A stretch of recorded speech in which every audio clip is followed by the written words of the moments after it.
thought I had something for a cold, freezing cold open. You could do a lukewarm open. I know, but I forgot it, Doug. That's the problem. That could be the opening right there. That I forgot it. Yeah. Okay. Ugh. I'm not together today. I feel a little unraveled today, to be honest. Okay. And here we go.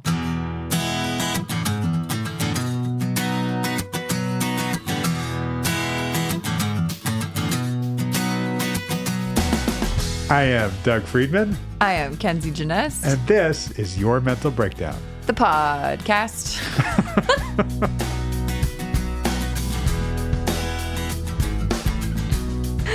Oh, God. Okay. I'm a little slap happy today. Are you? Yeah. Well, okay. So here's the thing. I did have, I'm house sitting for 4 French bulldogs right now.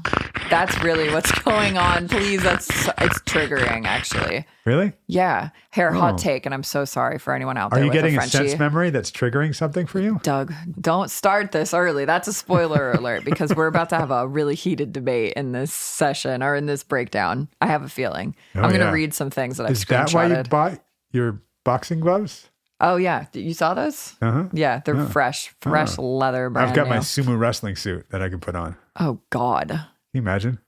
I'm thinking BBS instantly, like something you're losing your license. I'm thinking WWF. Wait, I thought it was WWE. Yeah, but it started as WWF. And my brothers used to use me as a chair to hit each other with when I was younger because my brothers are 10. Yeah, I was their prop because my brothers thought they were tough shit and wanted to be on the It was WWF. You're right. It doesn't matter. Yeah. It just doesn't matter. But my parents would leave. Oh my God. I just got so distracted because you have Sybil on your bookshelf. Yeah. And it's old and decrepit. And that's that's not like an old joke. I mean, the book is old. But Sybil is a huge part of pop culture and why people believe in repressed memories. But anyway, okay. So we'll get to that later. But that really threw me. French bulldogs are not real dogs. That's my hot take. Boom. Ooh. I know. They feel like just a bunch of little brain cells running around.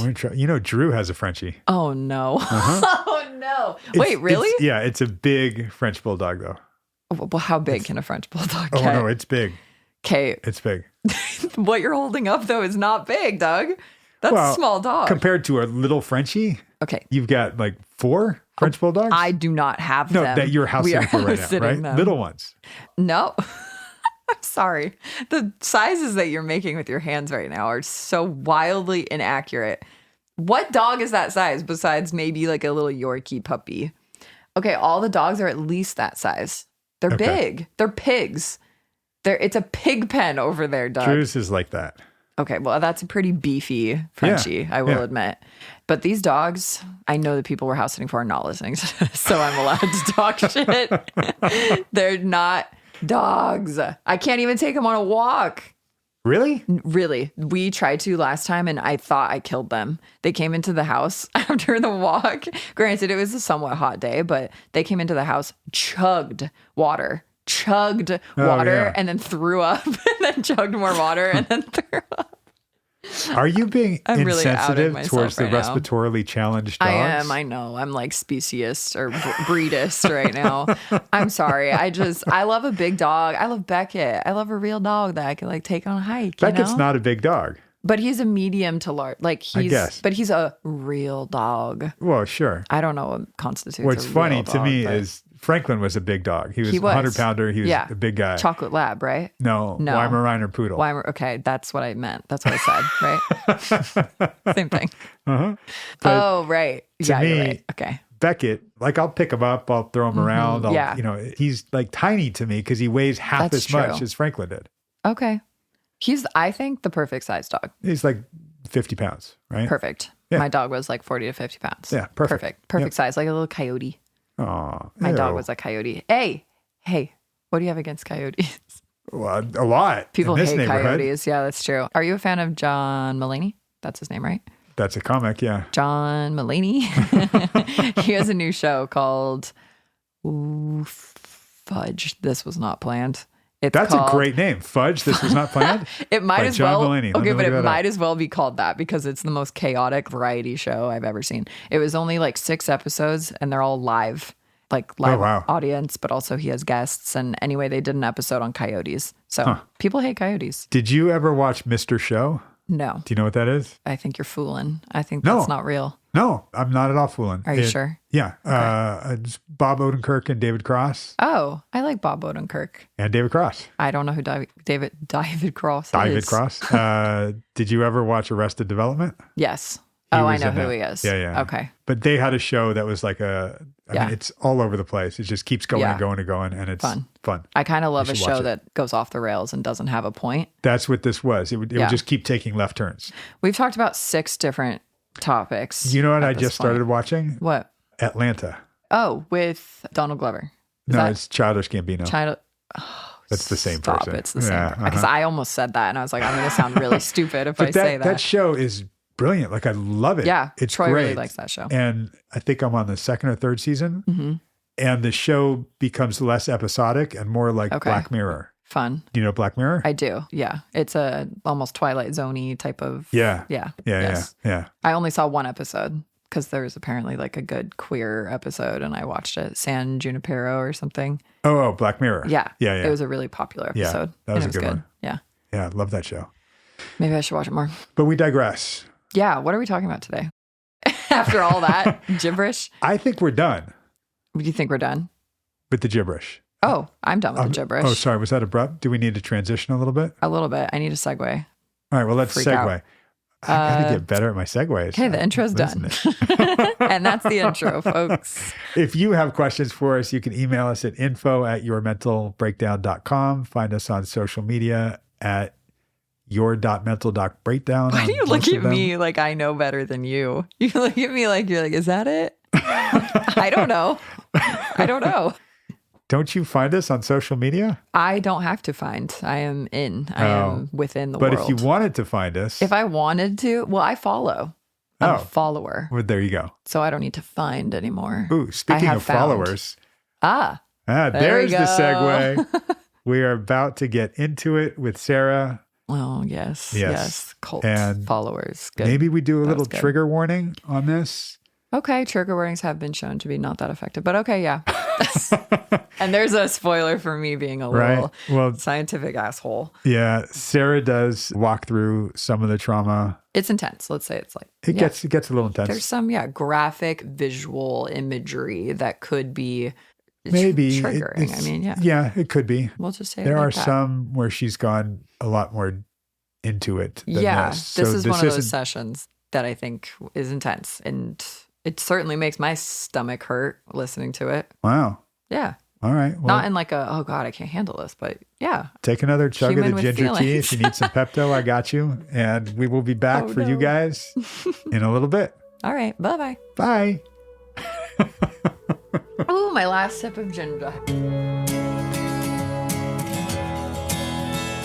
It's so crazy because like a lot of my favorite movies, and I don't know if they're my favorite movies because they were some of the first movies I ever was allowed to watch. Like in the cult, they restricted what you could see. There was this one movie called Brother Son, which to me, it's like watching somebody gouge somebody else's eyes out. That's how bad it is for me. Wow. Even the memory of this film, it is the creepiest, most just weirdest film. It's all about this guy who gives up everything to become a monk and his sort of path to God or whatever. Of course, the cult loved this shit. Sure. He gave all of his belongings to his monastery. It's just the weirdest film.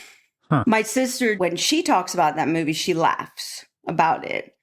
For me, it's like, make it stop. Like, I don't want to hear about it. I want to talk about it. So there must be something during like what was happening to me in that period of my life that I associate with it. That movie triggers. We've made references and allusions to some things in your past before in terms of what was going on for you. And a lot of your focus has been on protecting others or what was happening to others. I don't know that we've tapped in too much to what was happening to you. Yeah. Interesting. I was thinking about it the other day because there's certain things when we all talk, when everybody, especially the older kids, are laughing, I'm in a really kind of weird place because I keep telling myself, obviously it's just a stupid movie or it's a stupid song, but Sure. there's something that I don't know, somehow it's bringing something up, but I don't know what it is. But I do know that it was this period of time in my life where everything is pretty much a blur. I have very little recollection of almost, I would say about 6 full years of my life. I get little tiny flashes when someone says something or when we are talking, you and I. Right. But it was this period of time where I don't know, I think I started touching on it a couple sessions ago when Berg decided that all the women in the cult needed to start making like naked dance videos for him. Yeah. And then that happened. Everyone started doing it. And it didn't take very long till it was bring your daughters and have them do it. Because that was really his ultimate goal, right? Was to have all the naked little children.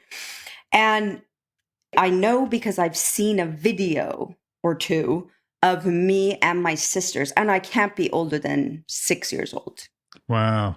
And you can tell I've been crying, like my eyes are all red. And it's just an awful thing. And it's almost like my brain just refuses to recall it. I recall it in almost like I recall a movie. But as soon as I try and go into that period of time in my life, I couldn't give you any specifics. Yeah. And that might be a protective device. You know, we kind of dissociate from what we're going through so it won't be real to us because it being real is too painful. I'm good at that. Right? But it's not something I want to keep being good at, for sure. No. Like I've come to the place where I actually want to explore these things. Right. But it's like there's a block on that period of my life. That block exists as a protection, most likely. And it will come back to you in random places. I'm intrigued that, you know, your favorite TV show would seem to trigger a ton of that. My favorite podcast, besides yours, obviously, is called Cults. It's literally just called Cults. And it's just about every cult that's existed since, like, as early of a record as we have in the 1800s. Right. You'd think all of that would be extremely triggering for me, but it happened to me now. Like, I learned about these things now. There's something about what happened or what I saw or heard or smelt or taste then that triggers me. I don't know if that's normal or if that's just me, but besides a head injury, I'm clearly doing it on purpose, or my brain is doing it on purpose. Right. And again, to protect you, because the idea that you now realize is I am safe now. When you're reminded of when you weren't safe, you really weren't safe. And it's really scary. And you either didn't let yourself feel the fear or you did and it overwhelmed you. And that's, you know, in part the tears. And at that age, and if it was sort of that period, that was around the period where you were recognizing what was going on around you, that it was wrong. You tried talking to Dad very early on, then he was gone. So, and maybe Dad leaving did more than you realize. I do have a memory that always comes up of this one particular guy who would tuck me in at night and spank me. So he was this kind of character in my life. I remember him writing me like little love notes, kind of like it was a very strange thing. And again, like I say, it's not a clear memory, but I know his name. I've confirmed with my sisters that I have at least the period of time correct when this guy was in my life. I'm wondering what the sensation was. It's sort of like, if we can think about it intellectually for a moment, then we'll move away from the intellectual. Yeah. To think about it in terms of, what do you think your takeaway was? Like, what did you learn? Is it something like, so I learned not to trust people, or so here's another white man in charge that I had to be careful around, or, I don't know what it was. I mean, I don't know that I have enough data, since we're doing the data thing right now, to give you a full answer, but I do know that anytime I see his face in a memory or a flash of a memory, I have this sick feeling in like the pit of my stomach. And I remember I felt that regardless, whether he was beating me or trying to molest me or sending me love notes. It was always a sick feeling. That's all I can remember about this particular person. It's so weird because it's like I have an exact memory and no memory. Like, I recall what color our house was when this guy was in our lives. I recall the swimming pool. Right. But I recall no actual details besides this guy's face and my parents always being gone. Right. And this was around that time too that I told you my mom would spank me when I would be sad if she was leaving. And I was having conversation with one of my brothers the other day, and it's interesting because I feel like I have a memory of something, and he and I are only a year and a half apart. So we should share most of our memories overall, but his memory of it is complete, not the actual thing that happened, but where we were, what country even we were in, who was there, who wasn't. My recollection, as small as my recollection is, it seems so specific for what I do remember. And then to him, his is so specific as well. And I always tend to sort of go with his memory because I'm like, well, I've clearly suppressed some of this. Why my brother's memories would be more reliable than mine, because he wasn't necessarily going through a type of trauma at that point in his life, or maybe even sexually. He definitely went through points of trauma in his life that were physical. I don't know that there's parts of his mind that have shut down. At least according to him, he was a happy little kid.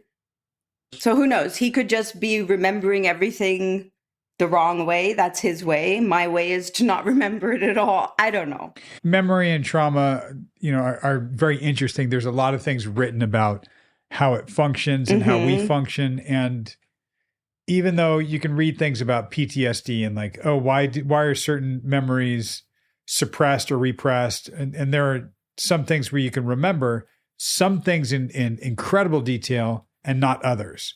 Or, it's still embedded and encoded in your brain, and it might not come up until decades later. You have that sense memory, like, oh my God, it's that smell of a watermelon Jolly Rancher just brought back, this specific thing with this specific person, and I can feel that room, and I can feel that and you go through all of that. We have certain memories repressed in order to survive, right? Right. And they're usually sensory. Like, it's something like a sound, Correct. A smell, a taste, something. And all of a sudden you just get this like, oh, feeling. I have gone to a place where I'm like, oh, like I feel like I'm going to throw up. It's the pit in your stomach. And it's also, you are very, very well defended. Your system takes very good care of you. So we can kind of give props to the system that developed, to protect little Sarah. Even when you were just cooking, I think it might have been over the holidays, so it might have been a few months ago, when a song came on, and it was, and you probably went in the pit of your stomach, something happened, and then get that song off. Or like, oh my God, that's bringing me back here. And then we'll quickly like move away from it, make a joke, say something else, Exactly. And rarely, exactly. but sometimes you and your siblings will, like you said, will go dark. Well, just last weekend, it was the first time all 6 of us full siblings, right? And we had one weekend where all 6 of us were together. And we haven't had that in about 12 years. And it was interesting because we've all gotten very good at joking and making light of things, like you were just saying, Sure. like we've talked about. I mean, we were all in the same place. We all had the same rules. We were in the same cult, in the same house. Most of our adolescent lives until I left.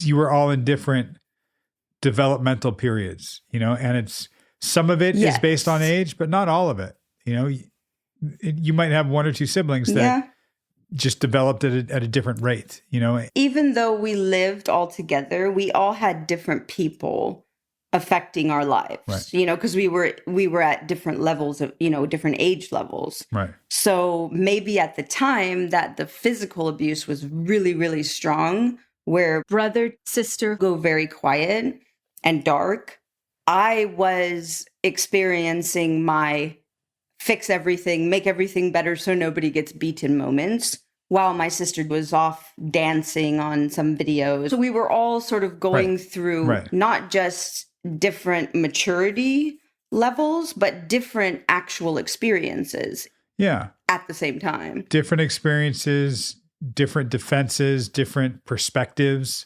different ways of processing what was happening or not processing what was happening. We obviously try to not dwell on those types of things, especially when we have limited time together. But it just naturally comes up. And because I'm doing so much work on myself with you, I really feel that I've changed so much in the sense that I can sort of sit in a conversation now without trying to help or control or steer. I just sit in it and I listen to everybody, and it's interesting. I'm looking around, I'm thinking, my older brother, he went to religion to deal with his shit. That's why he went so crazy hardcore that direction.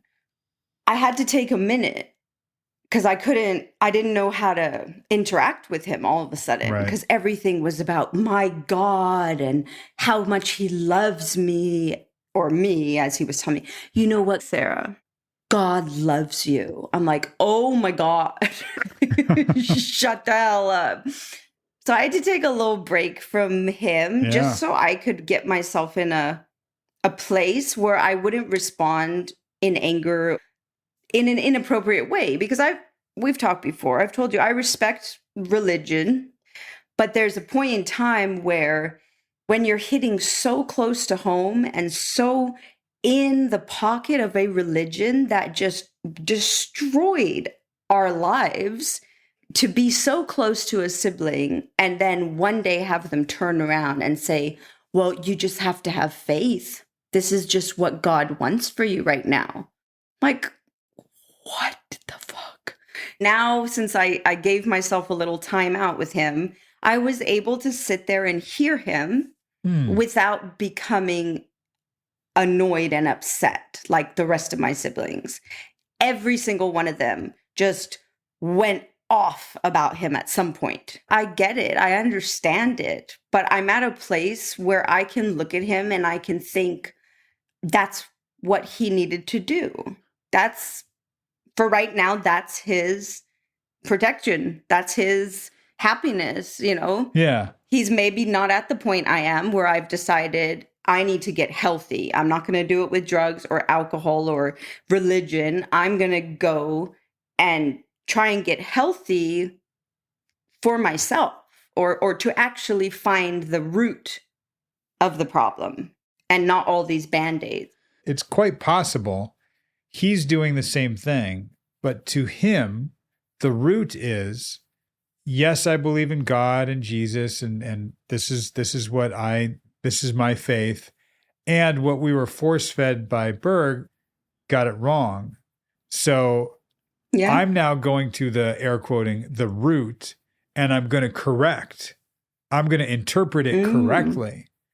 You just have to have faith the way that I have faith, and it's a corrective, reparative experience. Right? So you're like the wise owl, Doug. who? That makes perfect sense, what you just said. You know, the wise old owl sat on an oak. Who? Yeah. Who? Yeah, the wise old owl who lived in an oak. The more he saw, the less he spoke. The less he spoke, the more he heard. Why can't we all be like that wise old bird? Exactly. I love it. And I have always loved that. That makes perfect sense, what you just said. Yeah, I mean, that's... Especially why he's so dogmatic and so like, this is just how it is, Sarah. It's just the way... Well, right. And who does that sound like? This is the way it is. This is the way it needs to be. Why are they doing that wrong? Right? Ready for this? They're doing it that way. That is complete nonsense, the way they're doing it. They need to do it this way. Oh. Right? I have no idea who that person is, Doug. I don't know who you're talking about. Right. Dude, that's so right. That's me, 100%. Those are just his rules now that he has set for his path to create, I'm going to air quote here, the life that he wants to live. Yeah. But it's because he doesn't know any better. Neither did I before I started talking to you. Well, I didn't know any better. So those were my rules. Part of what you knew better was, here's how I feel safe. Here's how I feel contained. So this is what I'm going to do. But then if it doesn't work out, it really bothers me. And why does it bother you? Because it's bringing up a lot of that trauma, a lot of that history, a lot of how it was. Yeah, that makes so much sense. In the older days, I think you're a little wiser of an owl now. But in the older days, if you were trying to disprove him, why are you saying faith? Look, here's how it is. I've looked at you're invalidating, in a sense, that same set of rules that you adhere to. It's sort of like people saying to you, that's so right. Well, why are you doing it this way? We can just do it good enough. You can just meet expectations. You can just do, no, I can't, right? No, that is amazing. I would have never, ever drawn that conclusion. But when you say it, it makes so much sense. That will help me even more. I never looked inward. And now that I am, I'm like, holy shit. I did the exact same thing. Right. But I just made up my own rules. I was my own God. Yeah, you were. You laugh, but you were. And my God, what was my church? My church was the library. My church was books. Yeah. My church was facts, data. Yep. Yeah. Absolutely. And that's so crazy. It's the opposite of crazy. When you think about it in the way that we're thinking about it now, psychologically, it makes a lot of sense. Man, what an incredible mechanism we have to do that, to keep us safe, to give us some structure. And how you're thinking about it now by going, oh, wow, it's the same thing. Let me look at myself. That's the road to compassion for your brother. No wonder people thought I was so annoying. And you're doing it for a protective reason. And I think the people around you know who you are, and especially siblings understand how you are and why that is. They have their own version. When you would go to somebody's house and clean for them, that was like bringing a Bible to their place and reading a passage. Right? How did I never put those two things together? Right. I mean, since we've started, like, how did I never put those two things together? I also have such an instant, like, get the fuck away from me reaction. And people have that to you. Who are overly, forcefully religious. Yeah. People have that to you. You just have a different religion. And that's where you're going to hate me. You're going to hate me two more times. One time is because your religion is the religion of data, the religion of facts, the religion of perfection, what is right. Right? That's the justice warrior. To me. Yep. Right. Yeah. Right. To your Bible. Right? Yeah. And you ready for this? You know, yes. Reading chapter and verse, to your kids by saying, oh, we don't get C's in this house? You're so right. You're so right. Oof, this is good. That palm to the face. Hang on. I want to make sure this is just if that's like, oh my God, that's embarrassing. Yeah. Okay, cool. Cause we're now seeing it this way. I hope it's also understanding that same hand to the face can also be the hand, to the back, the caress that you give yourself and go, oh, that's why I do. That's what I was doing. I see it now. A lot of what you were doing with son and daughter is a version of like, put on your Sunday best. We're going to church. The church is school. Knowledge is my God. It is. Oh my gosh. This is one of those big moments for me, Doug. This is really good. This is really good because I think it will broaden my acceptance and understanding of my, in my relationship with my brother. But it also will broaden my understanding and acceptance of my relationship with my own. How so? Tell me about that. That I'm working on. Lean into that a little bit. I want to hear that. Because now I can see a almost like a twin acting out my same skit, but with different props. So like before I was, introspective. What am I doing? How am I talking? Am I over enunciating? Am I being to this? Now I have something I can look at and think, like you've been doing, and draw a parallel. And then I can look at my own life and my own actions and think, am I doing that? Am I being that person that nobody feels they can talk to? Am I being that person that nobody feels respected by because they are right and we are wrong? Or I am right and they are wrong because this is how it's supposed to be. So I'm excited about just that whole parallel that you drew there. Well, I love how you're taking it on. I love like seeing a twin act out the skit with different props. Exactly. You're doing it with compassion and understanding. And look, with me, at least the embarrassment is fine. That's cool. I like being able to feel that and express that because I can't believe I did this. And now I can believe I did this. It was I understand it, right?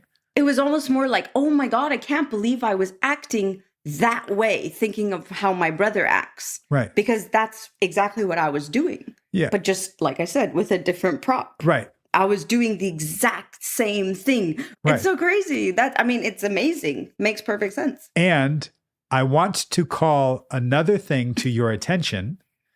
One way that you enunciating. Exactly.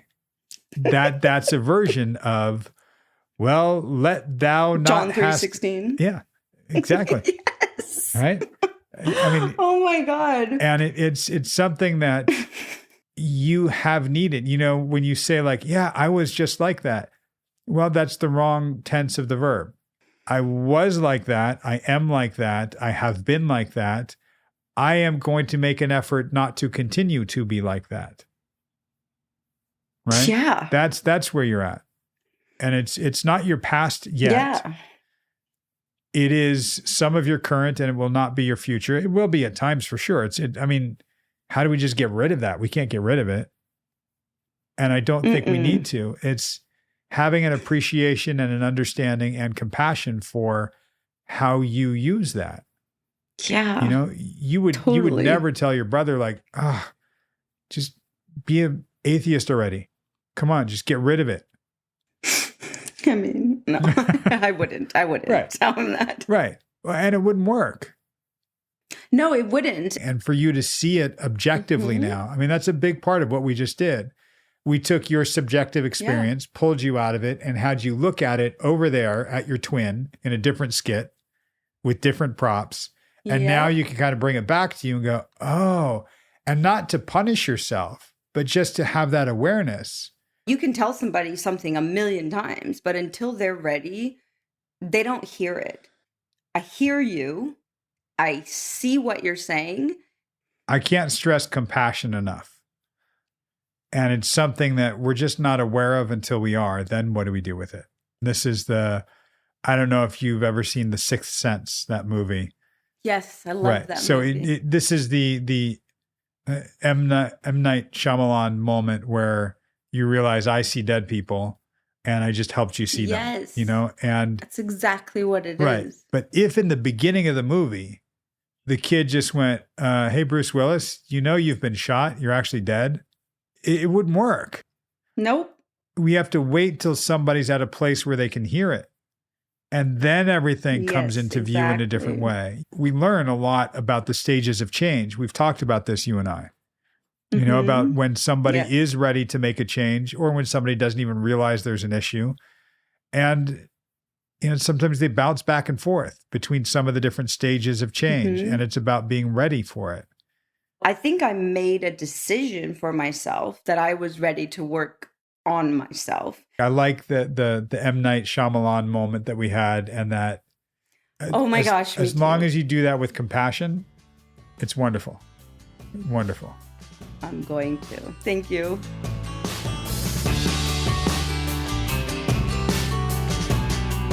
And we're back. Hello. I'm nervous. You're nervous? Yeah, this session is an intense one, and I get nervous about hotly debated, controversial topics in this field, in anything, but in this field especially because I care about it so much. Firstly, yes, I will say I like where it ended because I love compassion. I would say I'm a compassion-focused therapist, and it's one of the greatest tools I think people can learn is compassion, but especially for the function of their behavior, right? Acknowledging that there's a reason why this behavior was learned and conditioned and reinforced. And that was a tool that served me, that helped me, that got me through. Yeah. Thank you for that. I see that. It doesn't serve me now. Yeah. Okay. But it served its purpose for a while. And that kind of brings us back to the beginning because full circle moment, like, well, I guess in that moment, we're actually talking more about her move towards data as her religion and that stuff. But I think in the beginning, we're talking simply about this film that was triggering for her. And and I'll just open the can of worms. Why not? From the get-go. I have a bone to pick with this field and the repressed memory phenomenon because I have since learned that it's not actually proven to be a thing. And there's been a lot of research that has shown that a lot of shit has gone down where therapists have planted false memories in people and it's caused a lot of problems. Right. So I get that out of the way. I'm coming from like a bias, I guess, in a sense. Like, does that mean you now take what scientific evidence has shown that you do not think that repressed memory is a thing? At this current moment, my understanding is that it's not possible to fully repress a significant memory that really affected you. And it's possible that you forget about it or you suppress the emotions associated with it. But eventually, you can recall it and it can be a random recall of it. But the memory doesn't go anywhere. Like there's nowhere for it to go. And that's a very psychoanalytic traditional belief. Yes, I get that. I also don't want to just disagree for the sake of disagreeing. You can play devil's advocate. I guess I'm playing devil's advocate. Right. Here. But I think there's something about the semantics of it. Like, okay, fine. It's not repressed memory. Okay, fine. Let's not call it a repressed memory, but let's call it something triggered. Yeah. A response that I had. Yeah. From way back when. Mm-hmm. And now I'm remembering what happened and all those emotions are coming back up. And whatever you want to call that. Right. That's real. Well, sure, yeah, because you're not consciously thinking of these memories all the time. That suppression, some of that is truly a defense mechanism, a protective mechanism, because you don't want to be thinking of horrible things all the time. Yeah, and remember, this is a psychological and entertainment podcast, not a science podcast. I know. There is science that says memory isn't real. Well, okay, yes. Right? And it depends on who you're reading and what you're looking at and what you're taking as truth. Yeah, this is one of those topics though that I have like deeply like black hole have dove into on the internet, and there's just way too much controversy. But I realize even that black hole. Can you show me scientifically that a black hole actually exists? Oh my God. No, this is not a scientific podcast actually. So I'll just get right back onto my like there you go. Yeah. I'll get right back into my cool. my now we opinions. Can move on. Excellent. Go ahead. No, but trauma is a very controversial topic because it's so in the pop psych world right now, and everyone has trauma, and people are either really upset with the fact that everyone is calling everything trauma, or they're very like validated by the fact that they're like, okay, yeah. And there's big T, little t. Yes. Like, and that what is a trauma? Annoys some people. Right. Yeah. And what can be traumatic for one person relative to someone else's experience, Yes. they go, oh no, well, that's not trauma. This is trauma. Like, Some I'm not people- a fan of that. I don't course think not. that's useful. It's subjective. exactly. And that was the point of what we were talking about. Yeah, that's the actually like subjective the experience. biggest point in all of this, and is the biggest like aha moment for her. First, I just want to back up and say, because I sound like an asshole right now, but I don't want anyone to think I'm invalidating their trauma or their trauma response. I fully believe in trauma responses and like the fight, flight, freeze, fawn, appease type of symptoms.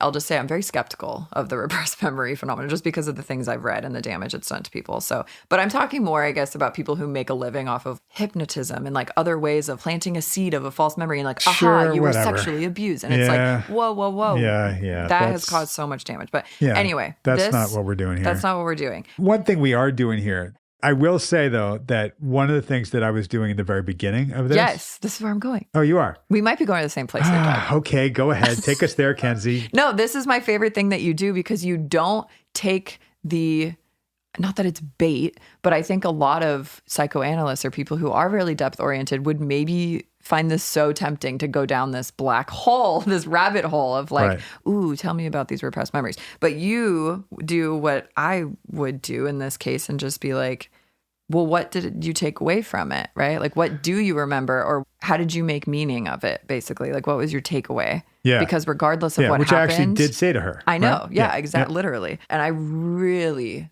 strongly, emphatically appreciate that because I don't know, to me, maybe it's like a postmodernism or existential type of thing. But to me, I'm like, what meaning did you take of it? Because that's really all that matters. Well, yes. And Yeah. thank you. I will say two things about how I was framing the session and where it went. Yeah, please. One was when we were revisiting her memories at the cult, I made sure we make it about her, Yeah. right? Because she could frame it in terms of her siblings, or she used to say, well, one does this, or you know how you can do this? Yeah, and Right? like these intellectual Right. And we've terms, worked on this where we make it about her own emotional experience. We've been working on that, right? Yes. So we can touch trauma as it relates to her own emotional experience. Yeah. Another therapist might go, you missed a chance to take the elevator down to the emotional Yes. level and be there with her. Yeah. I made a conscious decision in this session not to go there. Okay. Why?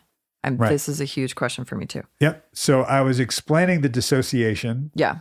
that happens intellectually before we go to the emotional place to kind of lay the groundwork to make her feel safe. Yes. My feeling with her and knowing her, and if you guys have been listening to her progress this way, she has gotten emotional at times, especially recently. We've had the eulogy for her shirt, right? Yeah. And we're opening a door to the trauma that she's experienced, which is the biggest thing she's gone through over a Yes. long period of time. Yeah.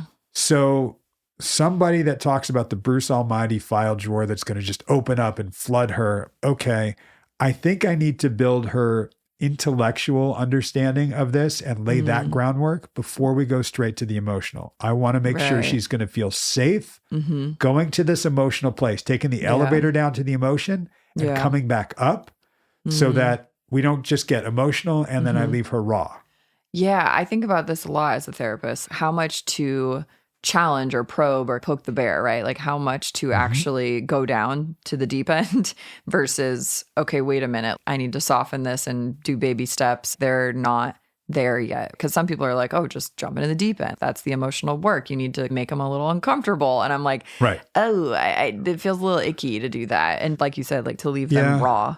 Yeah. You've heard me say it many times. I think you now use this, push without pushing over. Oh, yeah. Right? Bend And- without breaking too. I like that one. But yeah. And she even said, like, I go to these places and I cry and I go into this and I cry, but I can't go there. I can't do this. I get sick or I get this. Yeah. 'Cause Okay. it's huge. So we need to build some sort of safety for her to go there. Yeah. We can't just go there and be raw emotional. Other therapists would argue, no, you absolutely need to. Yeah.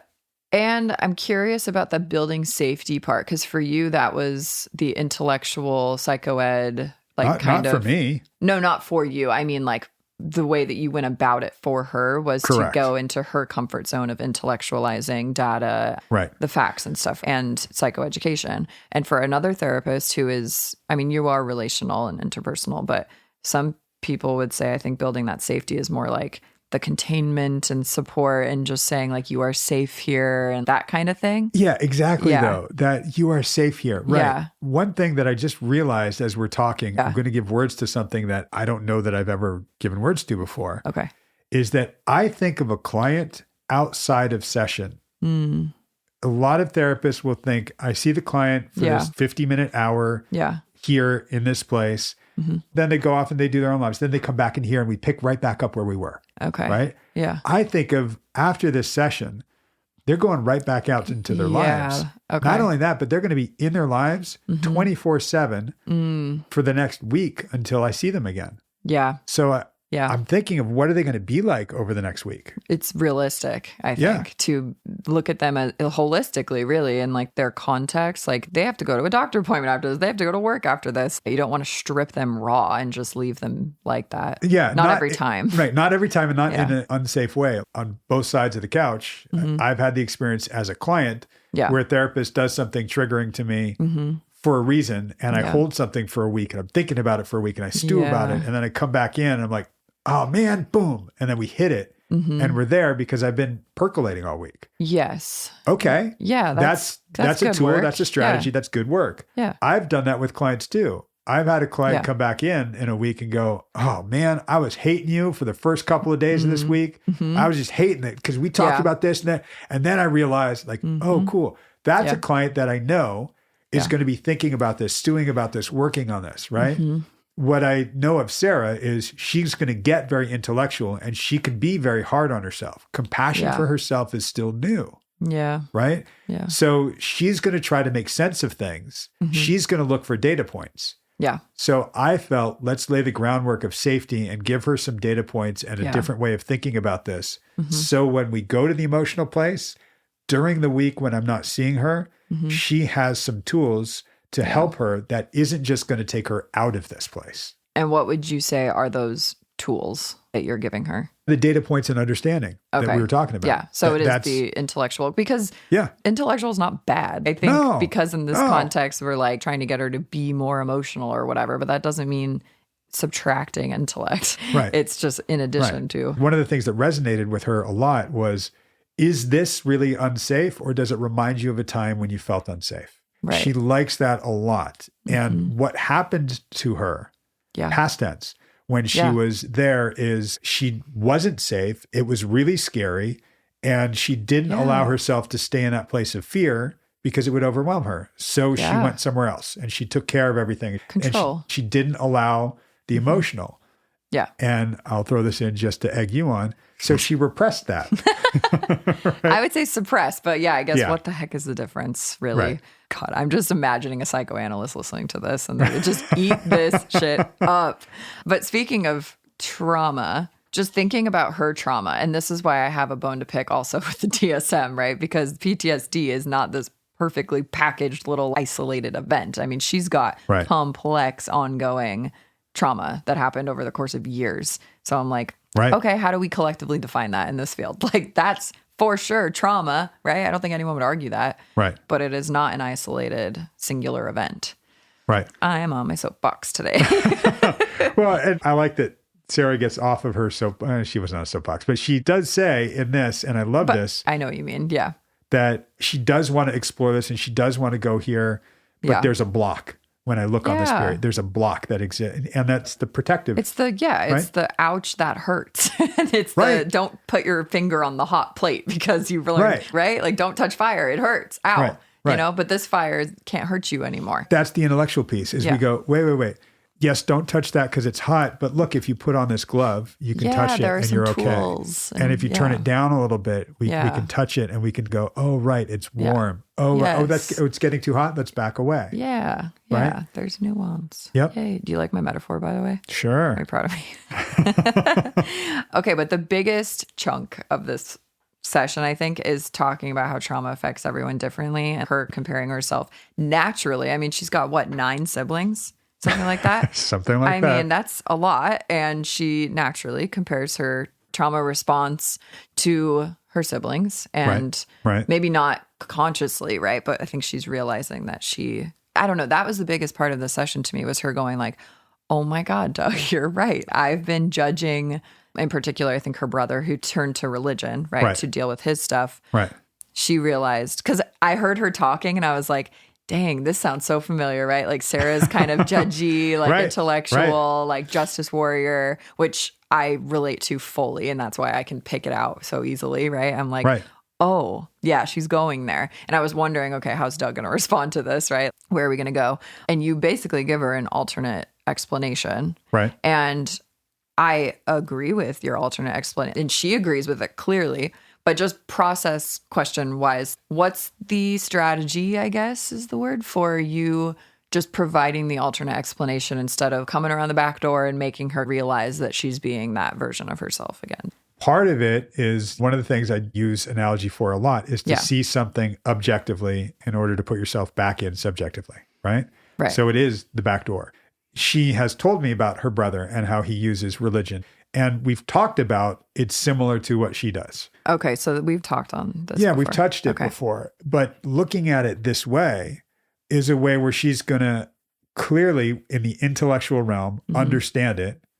She's going to get it, and then she's going to be able to apply it to herself, which she does. Right. I mean, that moment. Beautifully. Like, whoa. Right. Yeah. I mean, she literally says, oh, you're like the wise owl, Doug. And then what do you say naturally? And so quickly, might I add? Who? Yeah. As opposed to a British owl. The who? Are they British? That's a good one. That's pretty good. That's Thank pretty you. good. Thank you. That would be whom. Who? That's not a British thing, is it? That's just proper English sometimes. Proper English.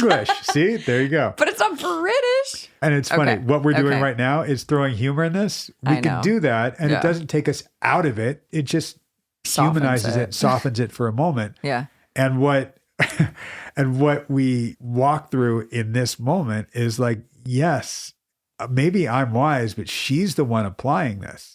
So in the same way that I lead her to water and she will drink. I'm not drinking for her. Yeah. And this is what she can now run with. And it serves two incredible purposes. One is so she can understand her brother and have compassion for her brother. Oh, that's why he's doing it. It's protective. Oh, okay. I get it now. And then apply it to herself is a way to find compassion for herself. Okay. Yeah. I like that backdoor sort of thing, right? Like, oh, if you can find compassion for this person who you like vehemently disagree with intellectually, right? Or fundamentally, right. Then certainly you can have compassion for yourself too. She's exercising compassion because of the way he's using this defense mechanism. And we just showed that she's using a different defense mechanism in the exact same way. Yeah. Right. Oh, this is so now transitive property of equality, apply it to yourself. Yeah. Because compassion for self is one of the hardest things to do and to have. Yeah, it is. That constantly is coming up in therapy where people are like, why can I be so nice to other people or like not judge them or try to understand and empathize, but I just cannot give it to myself. Right. And right. I mean, there's so many reasons for that. CBT and DBT. What would you say to the 6-year-old version of yourself? What would you say to a friend going through this? And now we're looking at, well, how do you feel about your brother now that you understand this? Okay, cool. Now can you apply that to yourself? Part of me is like, wow, you got lucky. Like she really clicked with that. But it's not luck. You fully knew going in, this is who she is. Right. And the intellectual is going to help her understand and then emotionally apply it back onto herself. Exactly. So, okay, fine, Doug, you win. That's why I was saying at the very beginning of the session, here's the way in. I could go to that emotional place. We could take the elevator down and it's going to be that kind of session. Yeah. I think that would be irresponsible for the kind of therapist that I've been with her, because that would just lead us to an emotional place. Then maybe I would go, see, we can have this emotion. Great. See you next week. And what kind of shape is she going to be in the rest of the week? I don't know, but some therapists, maybe even me at a certain point, would say like, that's how you do therapy, right? Yeah, like we be want in to that get discomfort, emotional. be in that place, Yeah. have that kind of a week. Yeah. Okay, but I thought that would be irresponsible of me as her therapist because of what she's gone through, how she's gone through it. Yeah. And I didn't know that that's where the session was going to go at the beginning. Once I heard that we could go here, I did make a conscious choice to go, wait, I need to make sure I give her some sense of safety in this. that Okay. she can take away Yeah. outside of the session. Okay, question for you then, as far as collaboration goes, that transparency in the process of Yeah. it. Do you ever think to ask her, hey, do you want to get into the emotion today, or do you want to stay more up here? Oh, yeah. Do you know No, what I I mean? do that. Okay. I do that. Absolutely. Okay, because that's maybe something I would have wanted to do or thought to I do mean, in this case. You've heard me say with Drew, I say, hey, can we go here for a minute? Yeah, I'm like, yeah, I want yeah. to come back to this because you were getting emotional here. Right, right. Is that okay? Almost like permission. I mean, because this is, I don't want to come at this as I'm the expert and I know what you need. I do like to be really collaborative with clients Absolutely. and ask them Absolutely. what they need. Yeah. And that's why I will notice things like I love being in person more than Yeah. being virtual, but even Yeah. virtual, I can see a shift in them, Oh, sure. whether it's their position sitting changes or I can hear it in their voice. You can tell that a client's getting Mm-hmm. emotional. And I'll say to them, even mid-sentence while I'm talking, I'll go, whoa, hang on. Oh, yeah. What Something just happened shifted there for right you? there. Yeah. What was that? That's the process comment. Like, hello, I Yes. saw an affect change there. Like, surely something is going on there. Can we just check in on it really quick? Right. Yeah. And that check in on it really quick might Yeah. then become the entire session. The Yeah. rest of the session is about that. Yeah. Or not. We go Yeah. Mm-hmm. where they're comfortable going and we can push that comfort Yeah. because sometimes the discomfort is where we have the real change. The work. Okay, I have to make fun of you a second because Who? I know. Me? Who? Yeah, you wise owl. Because you're such a wise owl that did you catch yourself in this one? There were a lot of like, okay, and you ready for this? Are you ready for this? like I'm about to drop the mic kind of situation, right? And I get it. We're on a roll, right? Like she's really resonating with what you're saying. And I was like, oh, Doug. like I What was did I kind of do? making fun of you a little. You're like eating it up. I have to poke fun at you a Oh, little well, bit because yeah. it's funny because you're like, oh my God, yeah, like she is eating this up. And you ready for this one? And Are you this talking about one? the C's in the house? I think so. Yeah. It's like Yeah. towards the end a little bit. right. Yeah. And yes, you're not wrong. Thank you. I feel And- mean, but I'm like, and I got to laugh at you. There's something about Sarah Yeah. where she can get defensive. Okay. If I just said, well, and that's like getting C's in the house. Yeah. Cold. Okay, I She see. like You're- 50-50. Yeah, She yeah. might go, you're totally right. Or like, well, that's something different. And now we're Yeah. out of the moment because she's Yeah. getting defensive. Okay. So you're really, truly just like going with the flow and bringing a little humor into it too, because that's keeping her there. Yeah. The humor is my way of Mm-hmm. I'm introducing something with a little bit of a transition instead of something abrupt. Right. You preface it. Yeah. And you do Right? that a lot. And So I I go, like oh, that. Yeah. you ready for this one? Here Yeah. we go. So now she's like, okay, what? Yeah. Or like, okay, I'm going to say this for dramatic effect. Right. It'll be like And that. then they go, oh, that's not that dramatic. Yeah. Fine. Okay. So I'm wondering, was there a moment where you said, what is going through you right now as you realize this stuff? I was just finding myself really curious about her emotional experience. Like what we were just talking about. I'm not sure if it happened in the session or did it? Like, correct me if I'm off. And this is partly the tone of the session was more intellectual than emotional. Okay. So That's you're fair. not wrong. Yeah. And what I think she's now equipped to do is have her emotional experience on her own where she might feel safer. Okay. Now that we have that intellectual safety net of, Yeah. oh, now I have a different way of looking at this. Okay, what's going to come up? Yeah. Would you say that's important for everyone? That's not a blanket statement, right? Like No, not everyone no. needs this kind of No, bust or no, softening not at before all. getting into the emotion. Correct. Okay. Well said. Thank you. I asked it truly for myself, but also maybe other therapists who are listening who are Well, like, and other people, like other people Yeah. might be thinking, hey, my therapist doesn't prep me intellectually. they just poke the bear. right. Yeah. And the bear roars. yeah, okay, everyone's different. But hey, if you're having feelings about what your therapist is doing, definitely talk to them about it. Okay, I missed an analogy. This is my last question. Twin in a skit? I missed that. What are we talking about? Twin in a skit? Yeah, what is that analogy that I'm forgetting? I think when she was talking about her brother, she was making a reference to an analogy about like, I don't know. I don't know. That's my question. I'm like, what did I miss there? Oh. So we were talking about if two people go through the same exact situation, they're not going to have the same exact experience and perspective of it. Right? Okay. Yes. So we were using Yeah. language like somebody in a play or somebody in the lead actor in their own movie, somebody Yeah. might have different props. Yeah. So it might be twins in the same skit, but they have different props. So Okay. so two Yeah. people like Yeah. her and her brother Yeah. Experiencing in the same skit, both in the cult, have different props. He got Bible, Yes. she got Justice Warrior. Yeah. Okay. I like it. Yeah. Okay. Okay, cool. I'm sold. Thanks. Yeah, sure. I'll take it with me next time. All right. And that's it for me, Doug. Thanks. Those are all my questions. Wait. That's so abrupt. Hang on. Oh, I thought that was the theme of today. Kenzie, I want to thank you for your contribution to the podcast today. Oh, God. I don't really know what it was, but I just want to thank you for it. It was my soapbox, which hopefully we'll cut some of it, but cut as much or as little as you want, Doug. Well, I would like to bring as much or as little of you back again. Really? The following week. Really? Yeah, for more of this. Okay. Is that for maybe visuals too, like a video? Are we going to get into video? Oh, we might start doing that. Yeah, we're going to tease it a little bit. We hear that's what the people like. We hear that people like YouTube and seeing faces. Oh no, that means people are going to see me with spectacles on. People are going to, you old man. It's time to be outed for the old man that you are. All right, young whippersnappers, we will young and old, kids of all ages. Be back at you next week with more of this stuff. Talking on the tape recorder That's what we use for the people. Sounds really good for a tape recorder. Right? Got it at Goodwill. It's pretty good. What's a Goodwill? I don't know. Okay. Okay, bye. Bye.